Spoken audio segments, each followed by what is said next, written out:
Well, welcome to the Dad's SFN Zoom call. Tonight's topic is adoption and special needs.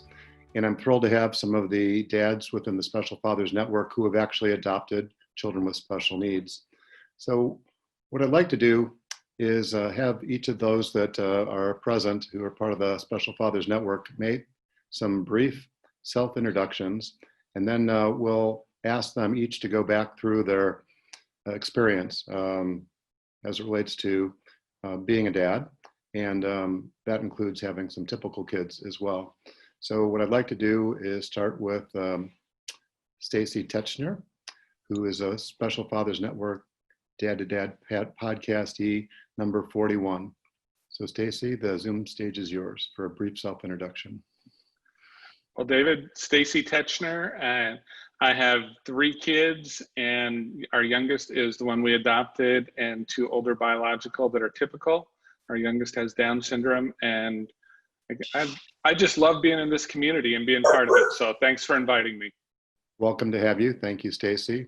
Next up is Cory Estby. Yes, good evening. Hello, Cory Estby, a father of 4, and my 2 oldest are biological. 2 youngest, age 6 and 4, both diagnosed with Duchenne muscular dystrophy. And yeah, so glad to be here. A special opportunity and to speak of family and fatherhood. Thank you, Cory. And I noticed that Dan Marquand was able to join us as well. So Dan has a pretty outrageous story. He was one of our early podcast guests as well. He's been a long time family friend for a couple decades. Dan, why don't you take a few minutes and give us a brief introduction about what you and Jen have going on? So we've been blessed with 10 kids, and our 3 oldest are biological, and the 7 others are not. We have 1 son from Korea and 6 kids from China. And we really felt God called us on a path to adopt a long time ago. And it's been an awesome journey of faith. And each of our kids had some categorization, some minor, some more major levels of special needs, a lot of limb abnormalities or malformations. And some kids have needed surgeries, others have not, but it's been an awesome journey of faith, and thank God every day for each of them. They're an incredible blessing, and I can't imagine our life without any of them. Well, Dan, thank you. And one of the questions I always ask you whenever we get together is, are you and Jen done? Or are you going to try to go for 12 like your parents had? Yeah, well, we would love to. We actually, the last adoption we had, Jack, our youngest son, who just turned 4, we were scheduled, actually approved by China and the U.S. State Department for 2 kids, and China changed their adoption rules. So we are open to it, and we're probably not too far off from potentially having grandkids. That could be 3 or 4 years away, but because our oldest is 23 now. But it's we'll see. But we're definitely open to it, and I would never ever at any stage in my life close a door to adoption. It's a beautiful journey that is filled with incredible blessings. Yeah, well, my hat's off to you, all of you for that matter. And to remind me, Dan, how old is the youngest? Jack, he just turned 4. Okay. Yeah, so from 24 to 4. So you're going to be one of those guys that looks like a grandpa on the baseball field when he gets to be a teenager. Pretty much, yeah, that's all right. Okay. We also have a couple of other guests. Doug McConnell, you have experience with adoption, and you and Susan, your wife, have been doing some pretty amazing work here in Illinois with foster care and adoption for that matter. Doug, why don't you make a brief self-introduction? Okay. Yeah, Doug McConnell, live here in Barrington, and we have 4 kids. The oldest is biologic, that led to biological, I should say, that led to an emergency hysterectomy, and so we knew that we would be in the adoption world one way or the other. We were able to adopt 3. Beyond that, and it's been quite a thrill ride since then. Unlike Dan, our age gap is only 11 years rather than 20, or whatever it was, 27 or whatever that number was. But it's been great fun. We did not really have to deal with all that much from a special needs standpoint. One had some drug exposure in utero, and so that took a little bit of stick handling, but really has worked out extraordinarily well. Now these, they're all sort of in their late 20s at this point, and flourishing and doing real well.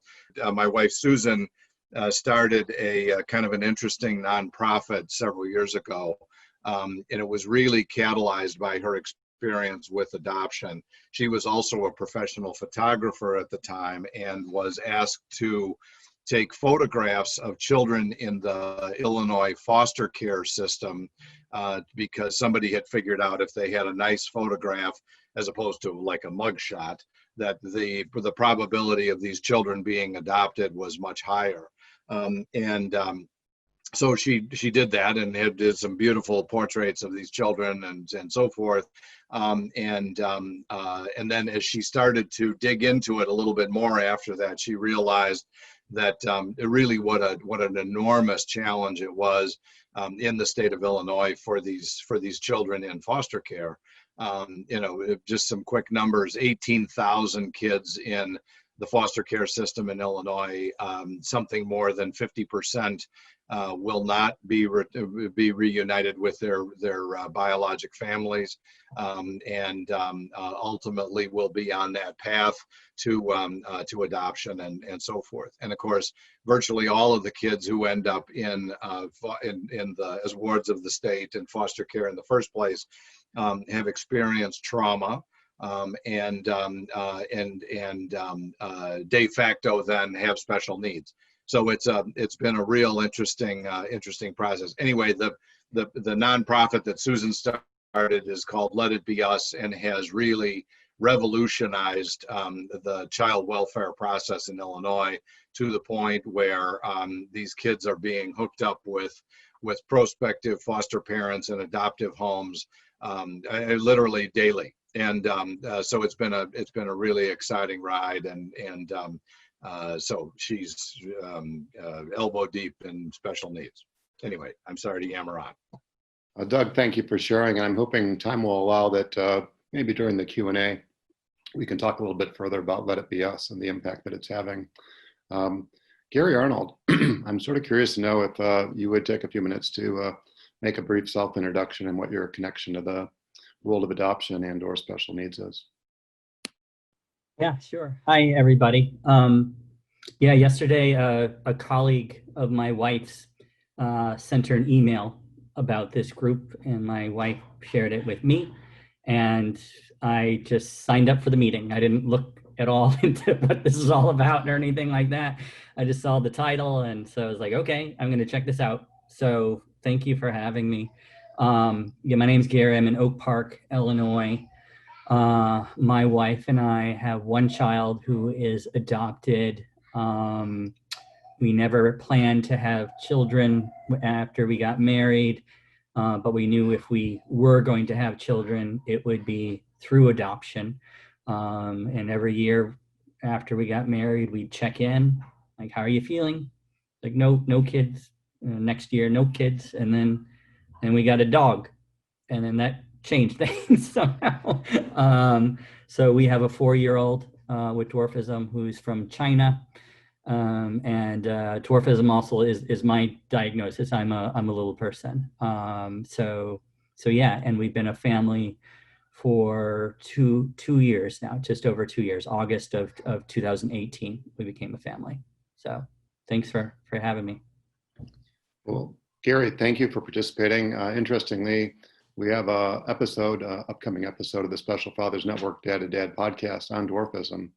And I don't know that you would know the family. They're here in the Chicago area as well. Dwayne Weissman. Yep. Okay. Mm-hmm. Yeah. So let's connect offline. I'd like to learn a little bit more about Sure. your family as well. Yeah, great. Thank you. Okay.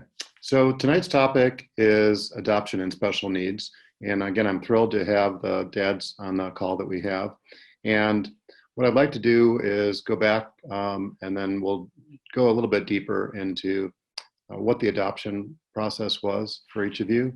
And if you've got any sort of pearls or words of wisdom for other dads who might find themselves in that same situation, or maybe be thinking about families that are only talking or thinking about adoption. Because I think, you know, if you're inclined to be a parent, I'll just speak from my own personal experience. We have 5 adult children, and we've talked on and off about adoption, but things have been so crazy for most of these last 24 years since we became parents for a 5th time that it just didn't seem logical.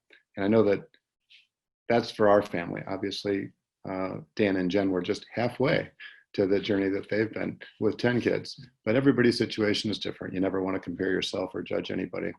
And interestingly, now that we're almost empty nesters, because of the work that Susan does with Let It Be Us and some other friends that have inspired us, we're going through the foster care licensing process ourselves.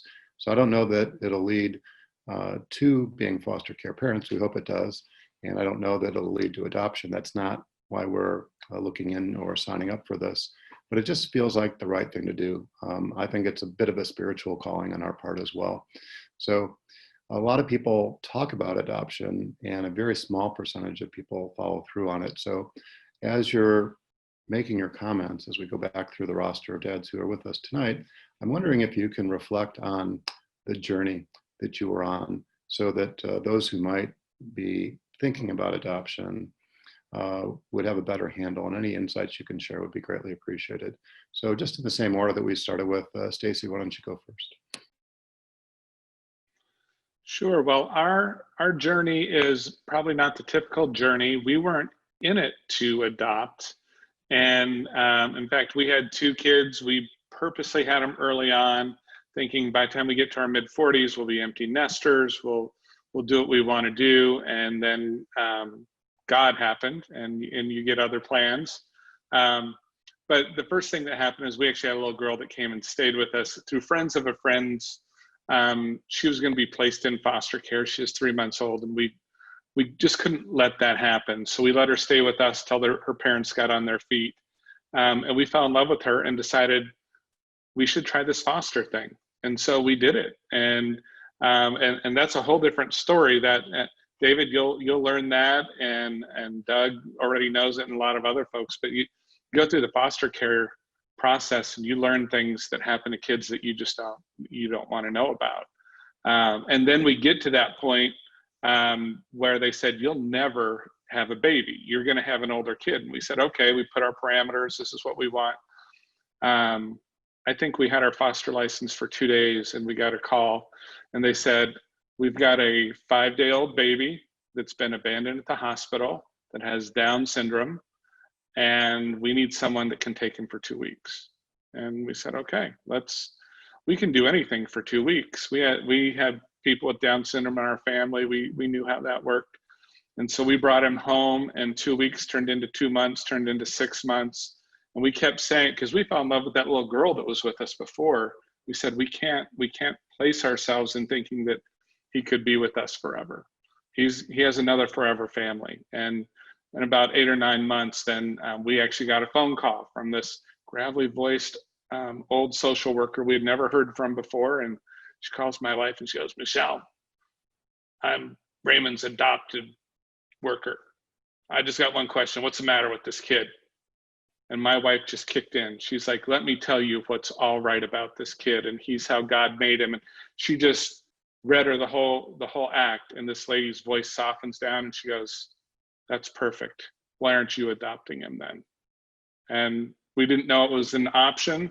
My wife turned on the waterworks right there and started crying. And it was the plan. And the funny thing, I'll take it one step further, is once we kind of went through that process and we had discerned that a little bit, and we had a 12-year-old and an 8-year-old that were our biological kids, and we sat down at dinner with them one night and said, boys, you know, we're thinking of adopting Raymond and making him a permanent part of this family.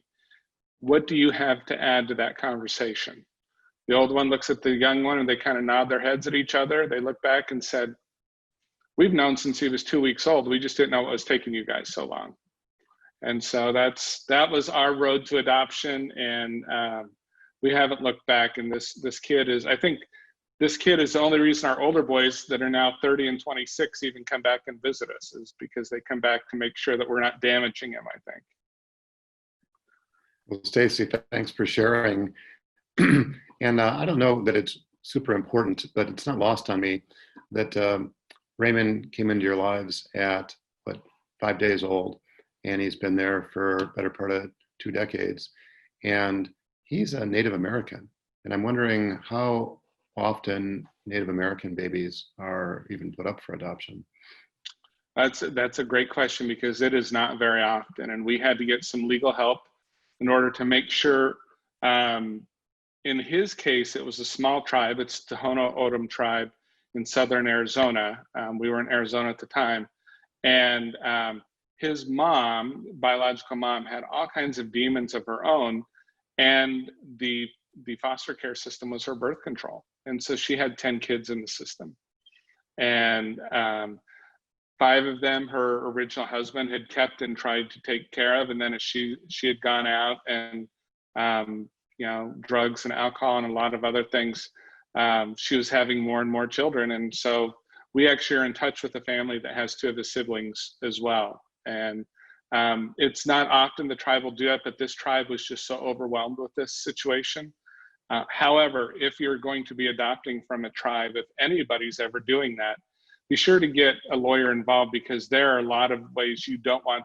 Otherwise, you hear stories of the tribe could actually always have rights to come back. And we wanted to make sure that those rights were tied off, because once we said he was ours, we wanted him to be ours. Okay, thanks for sharing. We'll come back to you because I still have some more questions, but I want to make sure that everybody else has a chance to share their story as well. So Cory, back to you. Yeah, so our journey actually leads us initially into the foster care system here in Illinois. We had 2 biological children that were born in Indiana. I'm a Lutheran pastor, and so after I finished my seminary studies, I was called to a parish here in south of I-80, so Southern Illinois, I guess, was part of the conversation. No, it's great. We're just about 20 miles south of I-80, so still Chicagoland, but out in the rural area. And so we entered the foster care system training, and just because of geographical location, we actually sat dormant for about 12 months, 18 months without any bites or placements. And finally then received a sibling group of 2 boys that had been bounced around already. I think we were their 4th placement, if I'm not mistaken, one home to the next and next, seeking to provide some stability in that regard. And they were with us for a time and then moved on. But we were willing to foster to adopt, and certainly we're looking for that opportunity. We simply just found that it's been now about 10 years since we were in that foster system with our license and such. But if things have changed, God be praised for that availability for children to be adopted through that. And we just found that it turned out not to be for us at the time. We took a couple years of break before re-entering adoption, and this was going to be private adoption, so it was through an agency, and that was a new experience to be educated in that regard, to know you're not just on a waiting list to wait your turn, but it is a bit of a prepare your profile and kind of an uncomfortable situation for my wife and I to put ourselves out there and try to make yourself choosable, I guess is the way to put it. But you do the best you can, and you never know what is going to touch a heart of a birth mom seeking adoption. So our journey for adoption then was 3.5 years before our placement of our first boy, who's now 6, almost 7. We had several adoption failures, as they call it, in which we had been matched. And multiple occasions of a birth mom changing her mind, either mid-pregnancy or at the very end after birth, before signing away rights from the hospital, changing her mind. And so that was a loss on our part, but a blessing for her motherhood to continue in that vocation. And then also a stillbirth in the midst of a pregnancy match that we had for adoption. So, I mean, it was just kind of a roller coaster up and down of matches. And we were probably at the end of our time frame.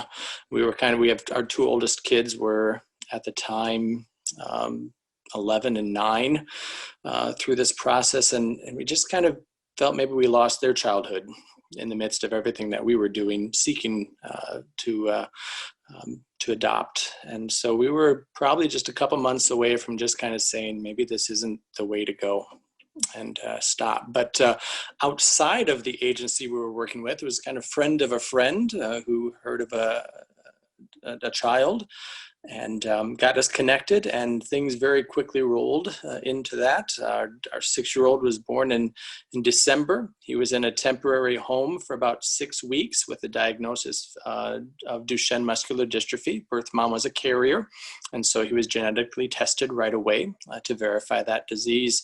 And the match that he initially had, the adoptive couple backed out on and said they just were not prepared for the special needs of the progressiveness of the disease. And so they backed out, and the agency in the Peoria area just kind of scrambled and sought some care. We brought our son into our household in February and had the adoption completed thereafter.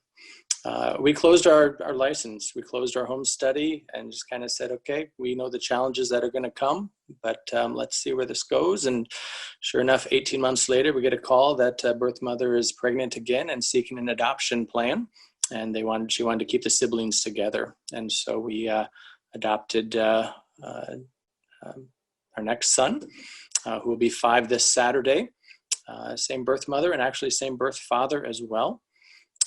And we then went through testing in order to verify whether also he had Duchenne, and it was affirmed that indeed he also has the Duchenne muscular dystrophy. So again, the progressiveness of the disease, the preparations that get in place, not only from the adoption aspect of finalizing those determinations, but then also the preparations for the medical care that is there. And the progressiveness of the disease that we see in our 6-year-old and starting already, our 4-year-old, just beginning stages, but they've been involved in physical therapy for several years, some medications, and are doing well. Well, Cory, thanks for sharing. And I'd like you to talk about this Gift of Adoption Fund, the organization that assists couples like your own as it relates to the adoption process and helping defray some of the costs. Correct. Yeah. So it is a national agency, and here in Illinois, I know it's based out of Techney, Illinois, but it is an agency, a wonderful nonprofit that seeks to help families kind of finish off their costs for adoption to make it a match and make it work out. Several fundraisers and projects are held, not only at a young age of junior assistance, but also all around gathering for the gift of pledges and fundraising to support with grants to families that apply in regards to the adoption cost. Because whether it's from a short plan of adoption, it's not inexpensive. There is certainly an expense to it and a commitment to it, and yet there's no dollar amount that could ever be placed on a child that is in need of a home and love and support to give. Well, thanks for mentioning that. And before we move on, I recall you telling a story about being at one of these events and either speaking before or after someone who might be name recognizable. You want to share that story? So I haven't been watching him. Ernie Johnson was actually the main speaker at the event Gather for the Gift a couple of years ago, and I was the undercard to come after him. He and his wife actually have a son that has Duchenne in his upper teens or maybe early 20s. Sorry, I haven't connected with the NBA this season. I know the playoffs are going on, but I'm not watching any of his. But yeah, it was neat to interact with him. He came to Chicago and spoke well, and it was a great event for Gift of Adoption. Cory, thanks again for sharing. Dan, back to you. So Jennifer and I, it's interesting just how God works, because we had 3 children. Our youngest son at the time was a year old, and she came home, actually on her way home from a doctor's visit, checking with our pediatric physician, and she said, told me this story that she had seen a child that was neglected at the doctor's office, and how it just prompted her with just righteous anger. And she just said, there's so many kids that need a family out there. We've got to adopt. And I just said, okay, we'll look into that. And we started the process of researching adoption, and we met with, at the time, an agency in Chicago, and we were looking at domestic adoption, and they said, well, you're looking at a pretty lengthy wait time for domestic, because we recommend you don't disrupt your birth order. You've already got a 1-year-old, so you're looking at an infant, and your wait time is going to be probably about 5 years. And we said, I was just shocked. And I just said, I can't believe there's not a greater need. That's astronomical. We said, any ethnicity, multiracial, that's fine. And she said, no, you're going to fall way down on the list because you already have 3 children. So I just said, I just cannot believe there's not a greater need. And she said, well, have you ever looked at international adoption? I said, what's international adoption? So we went in pretty ignorant, just with a heart to help, and knowing that there were kids out there that needed a family. And so we looked at other international programs, which landed us on Korea. And we adopted our son, Gabriel. At the time, he was only 5 months old. And that adoption went very quickly. And not long after we got home with Gabe, God laid on my wife's heart to adopt a little girl, specifically with a limb malformation. And she just said that the image of, excuse me, the image of a little girl not having a family purely because she's missing a hand or an arm or something along those lines just grieved my wife. And she just said, that's just not right.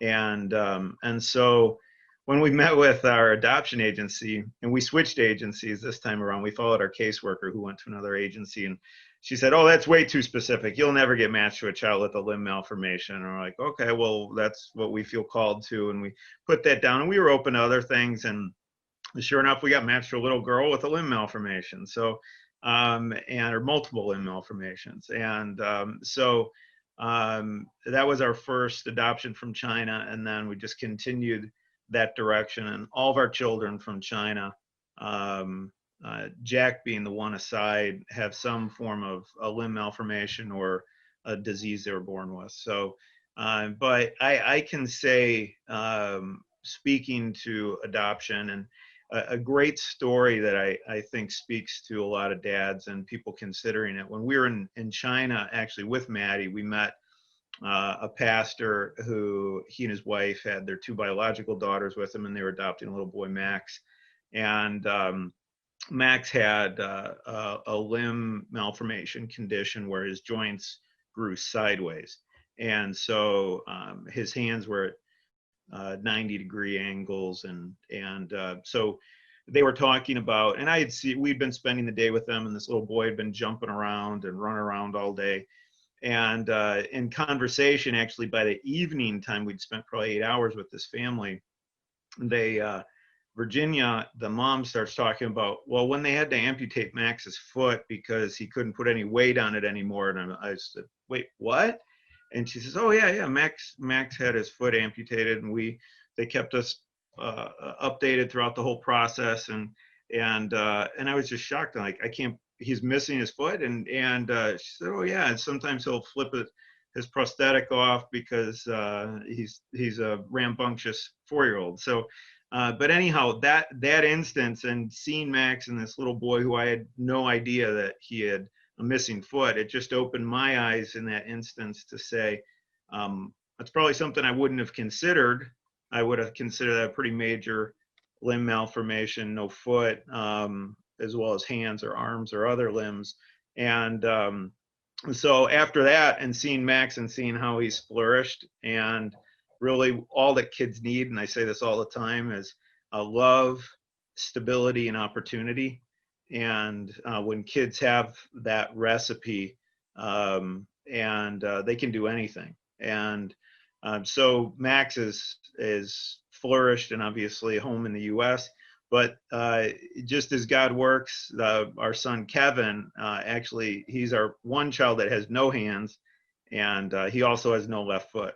And you know, that circumstance and getting to know Max really helped prime us to, when we got matched to Kevin, that we were just like, yeah, he looks sweet, that's great, you know, and we just accepted him like that. And actually all of our kids, we didn't have to ponder on getting matched to any of our kids. It was just, we put it in God's hands. It's a journey of faith. That's one thing with adoption. So many people, we all like to be in the driver's seat. We like to make decisions. We like to try to set our course. We like to try to keep our hands on the steering wheel. And adoption, so many variables and so many things, like some of the prior fathers said, so many curves and twists and turns that you never expect. They're out of our control.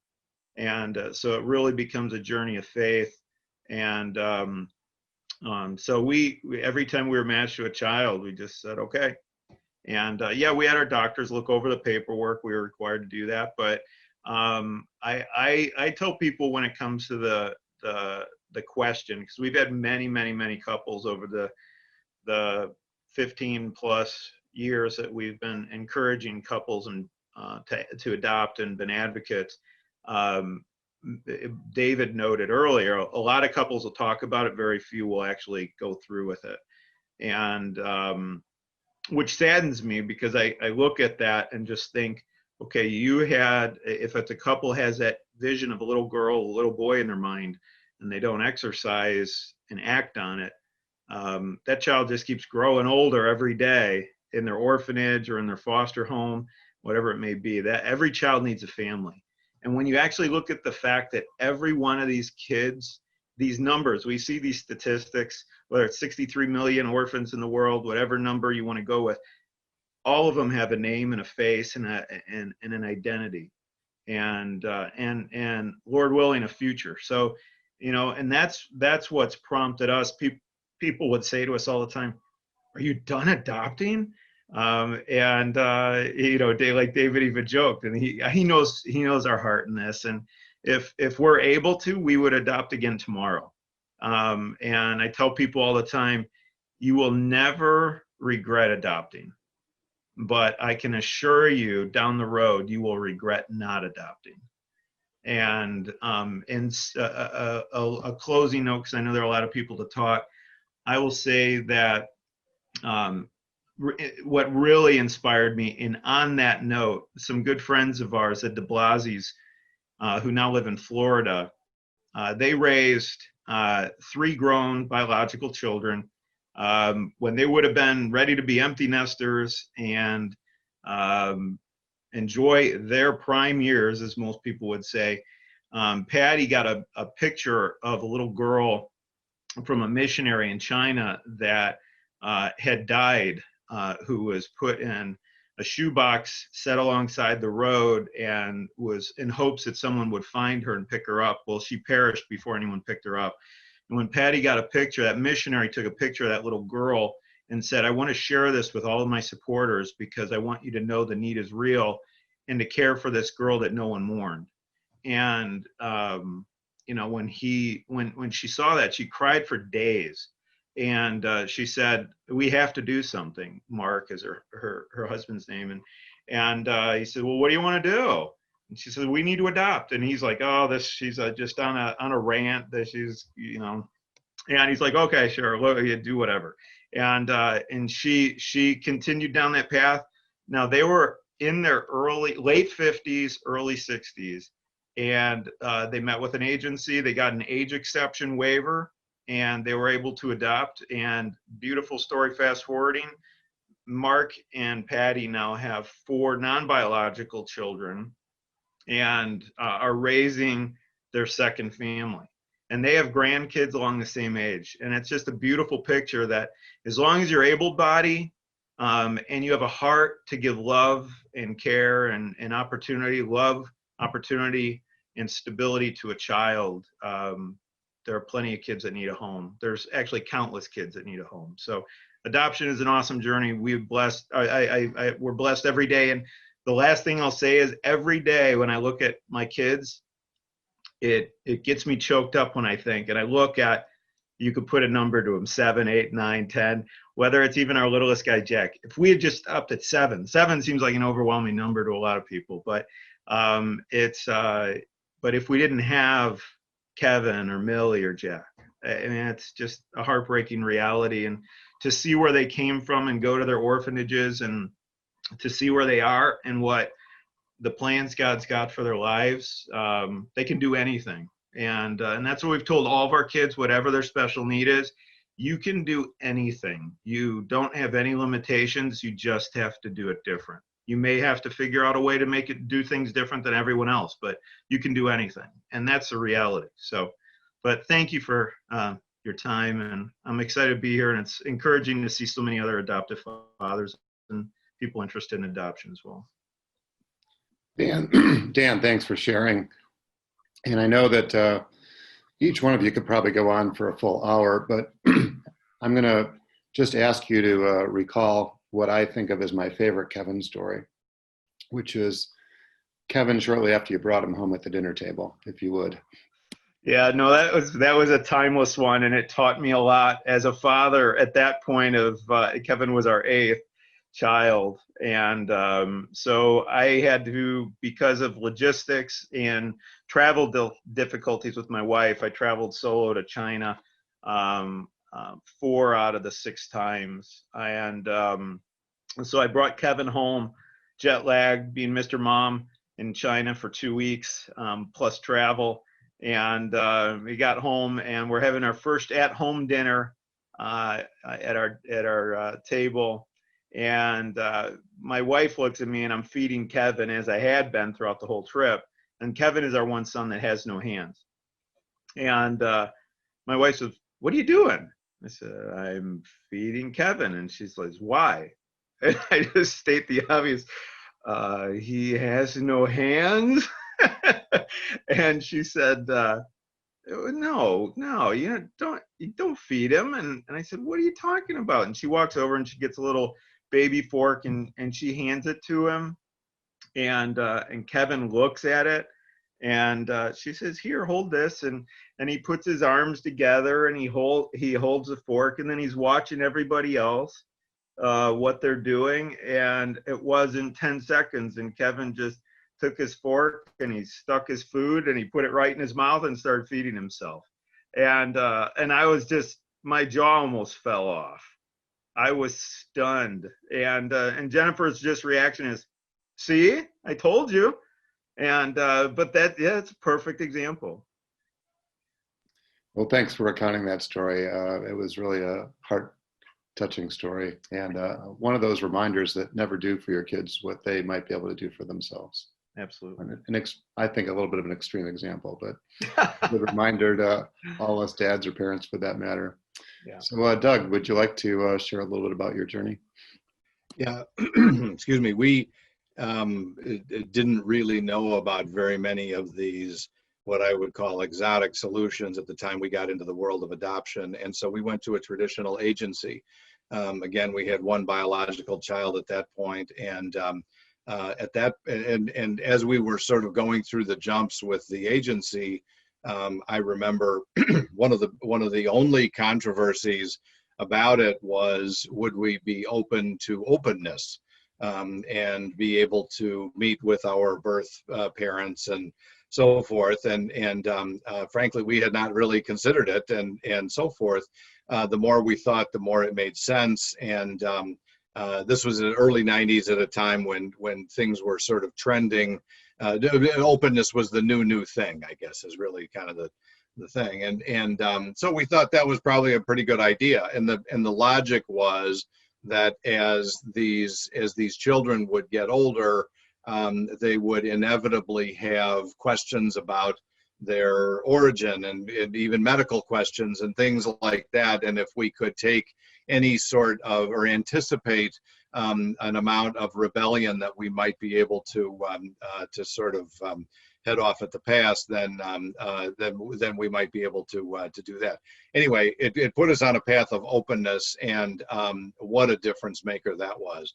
So we have very close relationships with all of the birth parents and extended families and so forth. We get together on holidays. They come to our home.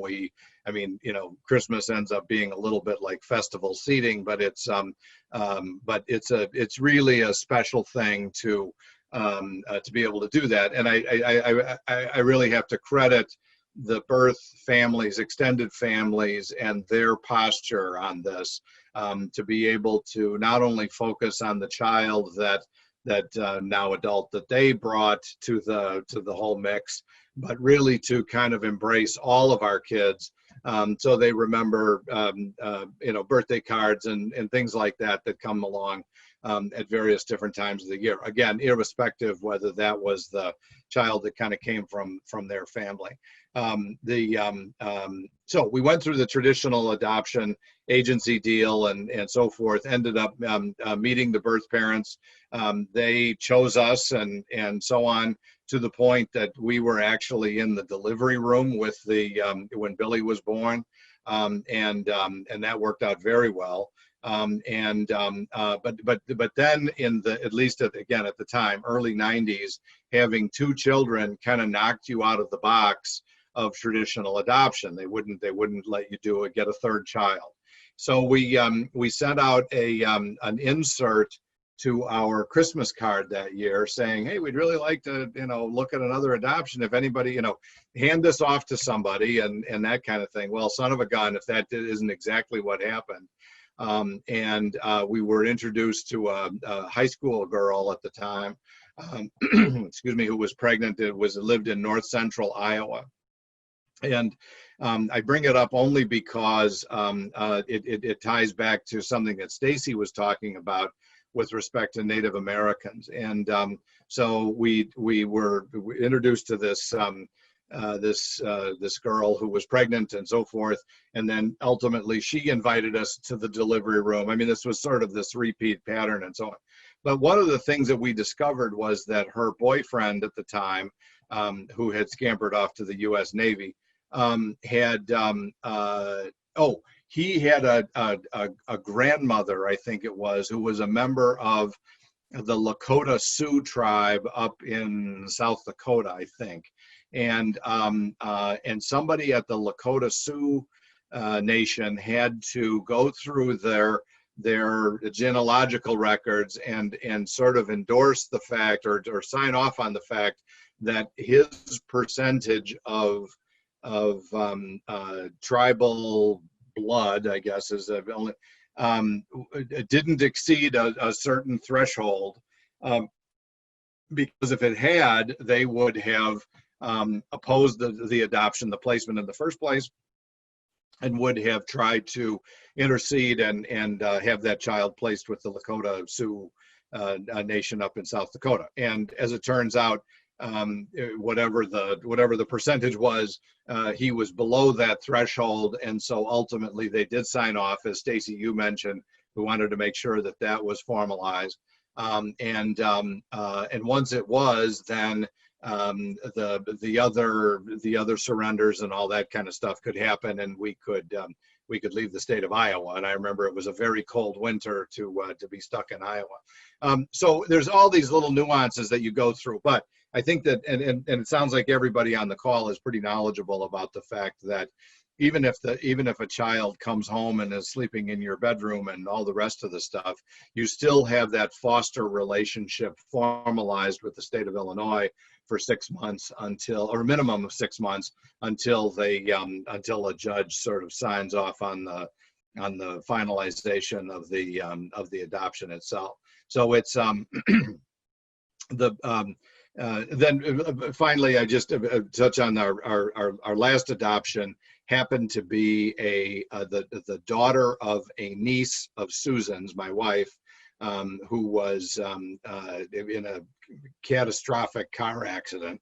the niece, and so here was this infant, 10 months old, so ultimately that became our daughter. Again, 2 out of the 3 were out of state, and that was a little bit of a challenge from a legal standpoint, but ultimately got it pretty squared away.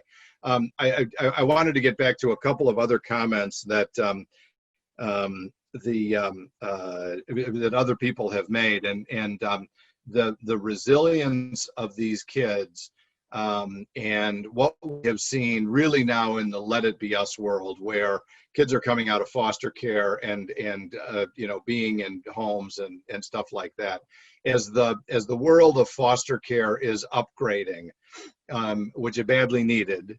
What some of the manifestations of that are kind of interesting. One is that kids don't move around quite so much, and of course, they've been traumatized in all cases. They need that stability. They need that sort of comfort of a family unit and so forth. It's interesting, as we have met kids in the Illinois foster care system, as they get to be adolescents, it is not uncommon that they have been to 6 and 7 high schools, and you think about it from an educational continuity standpoint, and I mean, it's a disaster. No surprise then that only 1/3 of them graduate from high school if they are stuck in that system.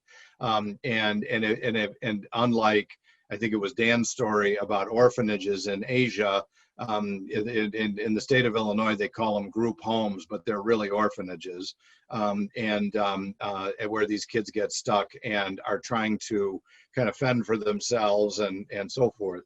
I mean, what they so badly need is the stability of a family and a long-term permanent kind of solution. Whether an adoption is formalized or not, it's the permanency and that stability that they so badly crave. But it's been interesting to see how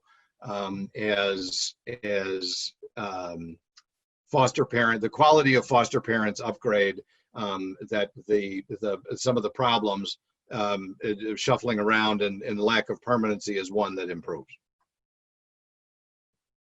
Doug, thanks for sharing. It's amazing, the similarities and all the differences that each of you has shared with us. And Gary, I'm wondering if you'd like to share what your journey has been as well.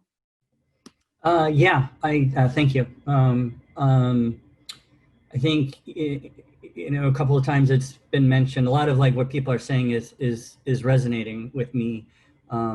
It's been talked about how a lot of people think about adoption, and but fewer people actually adopt.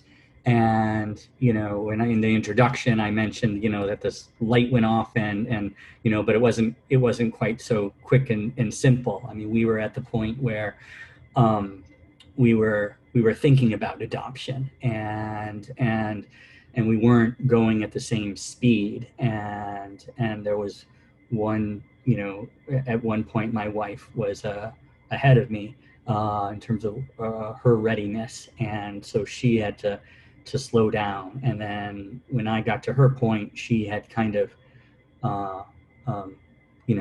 had to step back because she didn't want to hurt herself, and then so she had to get to where I was. But for me, I mean, I got married later in life than most people do. I was 39 when I got married, and I can remember when before we were married, having a conversation with my boss at the time about marriage, and my boss told me, you get married, that's something you have to be 100% sure of, no doubts at all. And so like that was sticking with me, and I'm thinking about that, and it's like, that's impossible. Like, how can you be 100% sure about that? So I'm ready to dive in and get married. But then I was thinking in the back of my head, kids though, kids, that's you have to be 100% sure about. So we get married, and then the years pass, and I told you, at one point we decided we were ready, and so we were thinking about it, and for me, I was going back to that conversation I had with my boss before getting married, and what I was thinking in my head, like, kids, you have to be 100% sure. But then, it might be different for other people, but for me, I'm never going to be 100% sure about anything, any decision I make in my life. I'm always going to, wonder, both sides of the coin. And so I got to that point where I telling myself I don't have to be 100% sure, but I know this is something I want. But then my major concern was of again, another something that's been mentioned, people talking about getting to a certain age in life, and your energy might not be as high, and you've done a lot of work in your life already, whether you had kids or not, and you kind of want to have your life. And I was terrified that we would go through this process, and I would be resentful because I didn't have the time that I used to do the things, that my interests or whatever, or work hard or something like my work. And then it was another conversation I had with somebody, and it was just, not necessarily a super close friend or anyone, but just this person who I worked with sometimes, and who had 2 kids, and we were talking about stuff, and I told her, my concern, and she said, that's just a natural part of parenthood. There's going to be times when you resent your family members, whether that be your children, your spouse, whoever, siblings. It's just being human, and you get through it, and you think about the big picture about why you make the decision in the first place. And so that was like my mindset, journey in terms of making that decision, being ready. And then at the point when my wife and I were at the same page in the same readiness, then we, as I said before, we knew it was going to be adoption. We wanted to adopt, and like Dan, I think it was, that mentioned, my wife did a little investigation into domestic adoption. And for us, what we were learning was, 10-year waiting list, because we knew specifically we wanted a child with dwarfism, and that's what the information we were getting to adopt domestically would be 10 years for that. And we're involved in an organization called Little People of America, which is a national membership organization, support organization for people with dwarfism. And a lot of our friends in that organization had gone through international adoption.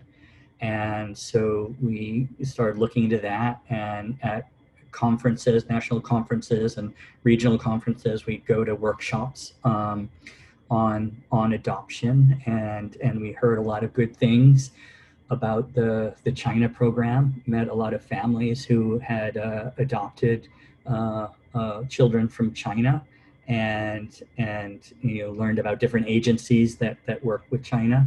And so we chose China, and we chose an agency, and then started, I think, in early 2017, the process, and then 2018, in August, we made the trip to China, and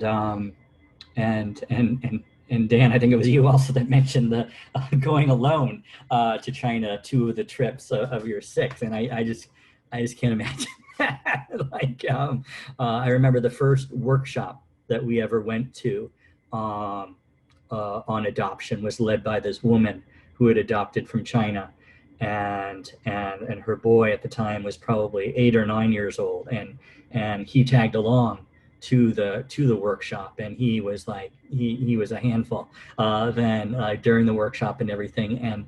But all I can remember is the boy running around the whole workshop, and also the one anecdote that I remember from the person who delivered the workshop was that like the whole 15-hour flight home, their newly adopted boy screamed for 15 hours was the way she had. And so that's all my wife and I kept thinking about, like, we can just make it home. We gotta make it through these 2 weeks and make it home, and then we'll be home free from there. And we made it. We made it through the plane ride. We made it home, and actually the most significant complaint that our little boy, who's now 4, had about the journey was the car seat. In China, he wasn't used to car seats, and when we drive around in taxis and things, or with our drivers, he would just sit in our laps, and but we put him in a car seat, and he was like, "What is this? Let me go." Yeah, but here we are. He's doing great, and we just feel blessed by it all, and every day we're thankful for the opportunity that we are given. Gary, thanks for sharing. I love your authenticity, the authenticity of all of you to share your stories and bare your souls a little bit. And with the few remaining minutes, what I'd like to do is just go back around the horn one more time. And if you could each share one, no more than 2 suggestions for those that might be considering adopting, who will watch this as a YouTube going forward. Stacy, back to you. I'm just so inspired by everybody else's story. I don't even know if I'm going to have anything that's going to measure up to these men. These are some great dads and some great stories. But I would say, be open even when you're not open. Like I said, we weren't looking to adopt when it came to us, and God had to smack us in the face a couple times to say, "Hey, this is what's up. You're coming up on this." Even our biological kids knew before we did. And then also, once you do adopt, I also think it's hugely important, especially if you adopt in the special needs world, find some support groups, find some other people, and not only kids with special needs, but also get involved in some typical kids. As David, I think we're very big into inclusion in our house, and that means inclusion in the classroom and making sure that there's not a special needs classroom. There's just one classroom, because there's not a special needs line at McDonald's or at the bank, is there? So why do we have to have a special needs room at school? This is the world we're in together, and we're all in this together. And a lot of folks shy away from special needs because they're scared, and it's fear-based, and there's nothing to be afraid. So if you're open to adoption, and especially if you're open to the adoption of someone with special needs, I say go for it. And the other thing to look at in your space, we participated in National Adoption Day, which I think is one of the coolest days around the country. And that's where judges that take some of the worst and biggest and baddest cases all come volunteer their time on a Saturday. And in our case, I think there are 110 adoptions that day. And we had another full community that was Adoption Day. You have Homing Day, but then you have Adoption Day, and it's just some of the coolest stuff. So for what it's worth, I know that these guys are going to have something much bigger and better than that, and I can't wait to hear what they are. So thanks for letting me share. Stacy, thanks for sharing. Cory, back to you. Yes, hello. So, okay, adapt. You never know what's going to come up. My 4-year-old's asleep. My 6-year-old isn't, so he just popped into the screen. But so adaptation, you never know what's going to come up in the day, and you never know what joy is going to be brought out. And I think the other thing I'll say is just simply lay it out there, right? Be willing to address the fears, be willing to speak all of the difficulties and the blessings that do come, and be ready to talk about it. Because if it's, there will be days of resentment, there'll be days of boy, I wish I could have done things a lot differently. And yet you use the gifts that God has given you to provide. Thanks, Cory. Dan, back to you. Well, I would say, there's so many obstacles that I've heard from so many people over the years of why they shouldn't adopt. And a lot of people would say, oh, I can't adopt special needs. I couldn't handle that. And I'll say, well, number one, if you have a biological child, there's no guarantee your child's not going to have some physical ailment or special need at birth. You can't predict that. I have a biological nephew with Down syndrome. I have a biological nephew that was born with a cleft lip, cleft palate. I mean, you can list a whole lot of different things. So the bottom line is, when you have a child, what do? You give them the most love and opportunity, stability for a bright future. And that's what kids need. Every child needs a home. Every child is a blessing. And, there's no obstacle. I'm not saying adoption's easy. Parenting's not easy. But it's a tremendous blessing. And it's a tremendous privilege. And when you look at children, I say this all the time, and it drives me crazy, because people like to fall in the pattern of complaining. And I'm not a big complainer. My wife and I don't have much tolerance for it. The reality is, count your blessings. We have so much to be thankful for. And every child is a blessing. And, to have grateful hearts. And, there have been so many unintended benefits to adoption that we never really would have expected either. It gave all of our children, not just our non-biological children, but our biological children, to a very global perspective, a very different perspective. And, when some kids get upset that they don't have a specific phone or a specific fill in the blank, when they have the realization that there are millions, tens of millions of children that don't have a mother or father, don't know what food they're going to eat for the day, no one to tuck them in at bed, to bed at night and say they love them, no one to give them hope or optimism or encouragement or affection. That's heartbreaking. And I just wish and that should break everyone's heart. Everyone who has a tender heart and compassion for kids, it should break their heart. And Jennifer and I are big advocates for acting. Put your faith into action and act and do something about it. And you won't ever regret it. It's an awesome journey of faith. And it's one that we've now done 7 times. And Lord willing, we'll be able to do again. But we trust God's to open doors and close doors. But our kids are awesome. It's a blessing. And, God will never give you anything you can't handle. And even the financial obstacle, I hear that all the time. The federal tax credit, which was made permanent, it's not a refund, it's a rebate, or it's not a deduction, it's a rebate. And that's a significant financial hurdle that is negated. The other thing is, most adoptions may take a few years. And, if someone budgets over a few months, and when you factor in the adoption credit, other grants and ministries, like one that was brought up tonight as well, which is awesome. There are ways, and don't ever let the financial obstacle be a reason not to adopt. So, but yeah, it's an incredible journey, and it's one that I know you'll be blessed to partake in. And as these gentlemen are examples, these dads are examples. There are a lot of support networks out there as well at your church, your neighborhood, or organizations like this as well. Thanks, Dan. Doug, any closing thoughts? Yeah, and I just keep coming back. I mean, Dan's remarks, Cory, Stacy, everybody. I think anybody who is considering sort of stepping off the high dive into this world, I mean, there's so many unknowns and so on. And at the risk of sounding like a commercial for Let It Be Us, which is Susan's nonprofit, that's where all the resources are.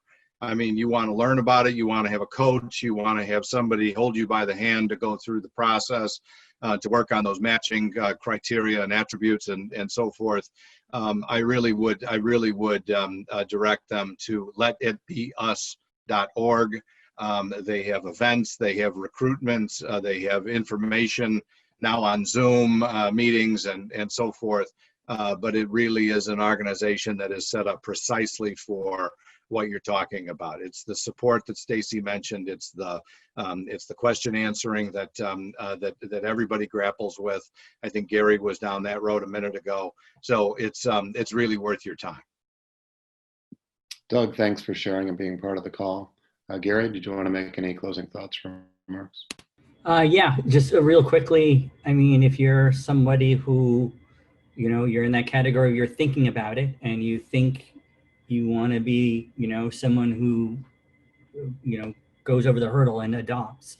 I think Cory said it really well. Lay all your fears out there, and talk about it, and find people, through maybe the support groups that Stacy's talking about, because you're going to find people who have the same fears, and you're going to find people who you can talk to, and talking it through is what's needed sometimes to help guide you and help you make the journey from thinking about it to adopting.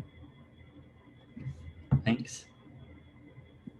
Gary, thanks for sharing. Thank you to all of you for being part of tonight's Special Fathers Network Dad Zoom call on adoption and special needs. This is a bi-weekly call that we do on the first and third Tuesday of every week. The next one of these will be on October 6th, and the topic is on divorce and being present. I'm hoping that we can attract a number of qualified dads like we have tonight. And from the bottom of my heart, thank you for sharing. For those that are interested in getting more information on the 21st Century Dads Foundation, it's 21stcenturydads.org. We'll be able to put a lot of the information that our dads had shared tonight into the show notes. So hopefully it'll be as easy as possible for those that are watching to get additional information. And I'm hoping that you'll each be open to making yourself available if somebody were to make an inquiry, that we can put you in contact with them, because that, after all, is what the Special Fathers Network Dad-to-Dad Mentoring Program is all about, is connecting dads with one another so that we can answer each other's questions and make it a little bit easier for those that are coming up behind us. So thank you again. We hope to see you on another call.